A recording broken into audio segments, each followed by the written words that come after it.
여러분, 이 그림은 절대 집에 걸려서는 안 되는 그림이며 가게이든 사무실이든 어디서든 걸려서는 안 되는 그림입니다. 혹시 몰라서 이런 그림을 걸어두고 계시다면 당장 떼시도록 하십시오. 그래야 금전적인 어려움이나 알 수 없는 고난으로부터 헤어날 수가 있게 됩니다.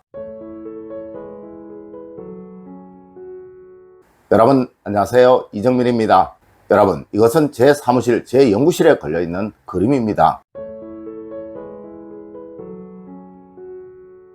맞습니다. 모두 꽃그림들이죠. 여러분, 저는 풍수를 다루는 사람이고 강단에서 풍수를 강의하는 사람입니다. 물론 풍수에 관해서만큼은 대한민국 누구보다 자신 있다고 자부를 하고 있어요. 그런 제가 왜 이런 한 가지 그림만 고집하고 또 걸어두고 있는 것일까요? 네, 어디든 사업의 번영과 번창, 그리고 내가 머무는 곳에 항상 평안함만 생기도록 만드는 데는 이런 꽃그림, 특히 푸르름이 가득 묻어나는 꽃그림보다 더 좋은 것은 없는 것입니다. 물론 제가 일전에도 한번 이런 말씀을 드린 적이 있었을 거예요. 그런데 문제는 이런 좋은 그림은 걸어두지 못하더라도 스스로를 불행으로 몰고 가는 나쁜 그림은 걸어두지 마셔야 하는 것입니다. 네, 여러분들은 거짓 풍수꾼, 사이비 풍수꾼들의 잘못된 말에 현혹되어 이런 그림들을 정말 많이 걸어두고 계시다는 것입니다. 첫 번째로, 여러분, 잉어 그림은 집에 걸어두면 절대 안 되는 것입니다.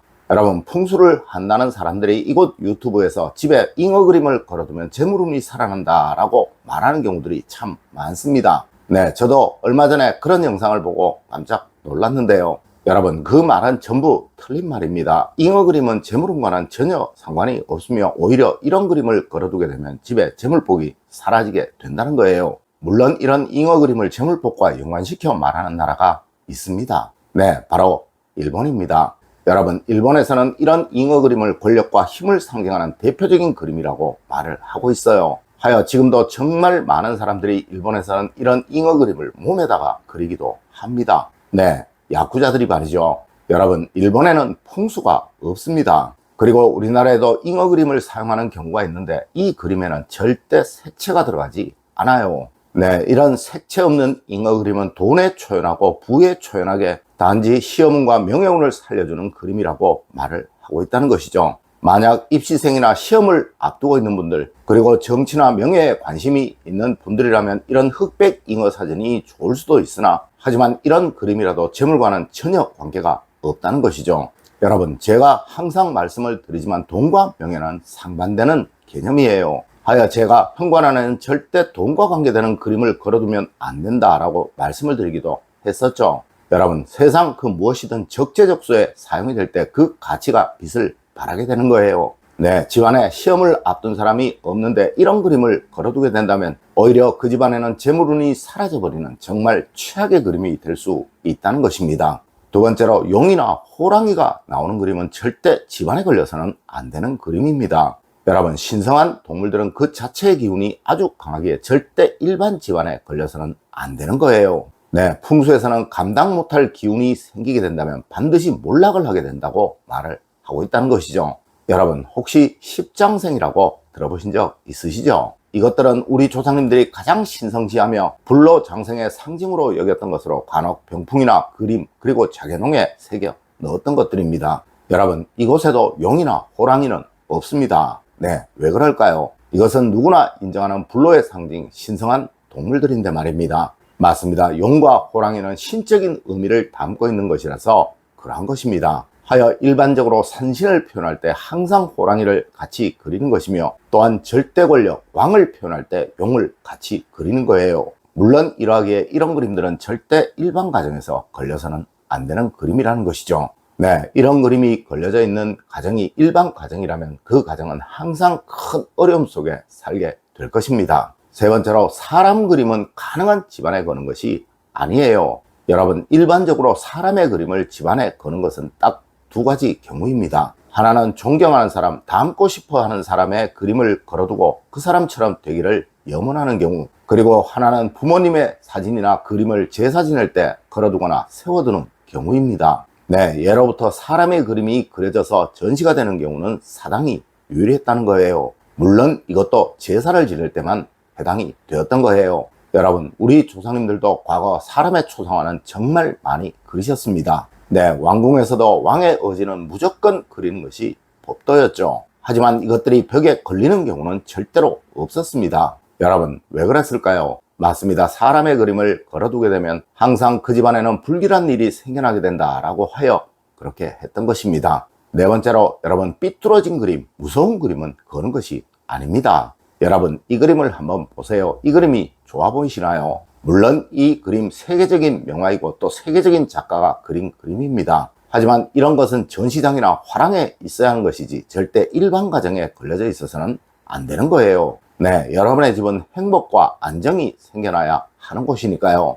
여러분, 풍수에서는 그림만큼 사람의 기운을 변화시키는 것은 없다고 말을 하고 있습니다. 아마 여러분들 슬픈 노래를 계속 들으시면 여러분도 모르게 슬퍼지는 것을 경험하셨을 것입니다. 아니, 간혹 눈물을 흘리기도 하죠. 맞습니다. 이거보다 수백 배나 더 강한 기운을 전달하는 것이 바로 그림입니다. 이것은 매일 나도 모르게 보는 것이고 나의 무의식 속에 저장이 되는 것이니까요. 여러분, 사방이 흰색으로 칠해진 하얀 방에 사람이 들어가서 머물게 되면 일주일도 버티지 못하고 미쳐버린다고 합니다. 네, 이것이 바로 시각적인 효과인 거예요. 분명 앞서와 같은 그림들이 걸려있는 집은 이상한 흥분, 또 이상한 광기나 이상한 집착, 그리고 이상한 갈등들이 끊임없이 생겨나고 있을 것입니다. 여러분, 절대 구도가 맞지 않는 그림, 뭔가 흉해 보이는 그림, 또 뭔가 어두워 보이는 그림, 뭔가 슬퍼 보이는 그림은 절대 집안에 걸지 마십시오. 제가 제 연구실에 항상 푸르른 나무 그림이나 식물 그림을 걸어두는 것은 바로 이러한 이유로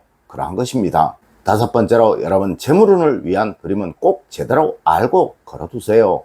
여러분, 금전적인 풍요로움을 위해 집에 그림을 걸어두고 계시는 분들이 정말 많을 것입니다. 하지만 세상 무엇이든 제대로 사용이 될 때 그 가치는 바라게 되는 것이고, 또한 정확한 위치에 걸려 있을 때 그 가치는 살아나게 되는 것입니다. 여러분, 안방에 있는 부엌칼이 과연 무슨 가치가 있을까요? 그럼 주방에 책상을 두신다면 그것은 과연 무슨 가치가 있을까요? 아니, 이런 것은 오히려 없는 것만 못한 것이겠죠. 맞습니다. 재물운을 상징하는 그림은 절대 현관 안에 있어서는 안 되는 것이고, 또 거실 소파 등 뒤에 걸려서는 안 되는 것이며, 또 이것이 주방 화구이나 화장실에 걸려 있어서는 절대로 안 되는 거예요. 물론 다른 어느 곳에 걸려 있더라도 최소한 금전적인 어려움은 생기지 않을 것이나, 이런 곳에 걸려 있는 재물운 그림은 오히려 여러분의 가정에 금전적인 어려움을 만들 아주 흉한 그림이 될 것입니다. 여섯 번째로, 여러분, 제발 이제 일본의 미신에 속지 않는 여러분이 되십시오.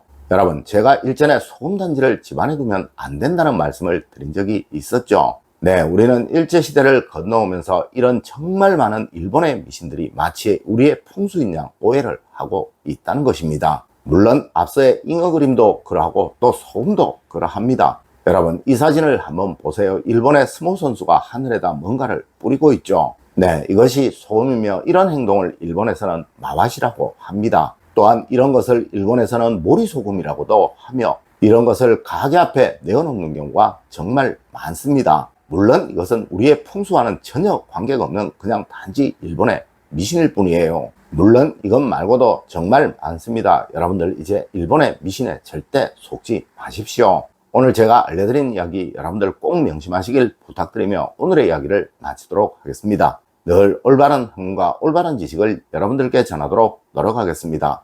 여러분, 긴 시간 감사드립니다. 감사합니다.